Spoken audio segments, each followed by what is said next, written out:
APJ Abdul Kalam একটা কথা বলেছিলেন, যদি তোমার মনে হয় তুমি সব হারিয়ে ফেলেছো, তাহলে মনে রেখো গাছেরাও তাদের পাতা হারায় প্রতি বছর, তবুও দাঁড়িয়ে থাকে আগামী শুভ দিনের প্রতীক্ষায়। ঠিক তেমনই আমাদের জামতলা ভগবানচন্দ্র উচ্চ মাধ্যমিক বিদ্যালয় 2007 থেকে প্রধান শিক্ষক ছাড়া চলছিল উচ্ছৃঙ্খল পরিবেশের মধ্যে দিয়ে।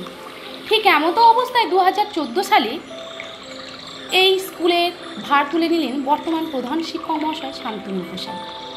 স্যার শুধু তার পদ দ্বারা পরিচিত নয়, স্যার তার কর্মের মধ্য দিয়েও প্রমাণ করেছেন যে তিনি সত্যি একজন প্রধান শিক্ষক। তিনি শুধু স্কুলের উন্নতি নয়, স্কুলের সাথে স্কুল সংলগ্ন যে 3টি হোস্টেল রয়েছে তারও অনেক উন্নতি ঘটিয়েছেন। আর পড়াশোনার পাশাপাশি উন্নতি ঘটিয়েছেন স্কুলের পারিপার্শ্বিক পরিবেশে। আজ তিনি আমাদের স্কুল সংলগ্ন জামতলা কস্তুরবা গান্ধী বালিকা বিদ্যালয়ে মানে হোস্টেল 110 জন বাচ্চাকে খাওয়ানোর জন্য হাতে তুলে নিয়েছেন খন্তি। এই যে ভিডিওয় মানুষটিকে দেখতে পাচ্ছেন খন্তি হাতে, ইনি হলেন সেই আমাদের প্রধান শিক্ষক মহাশয়।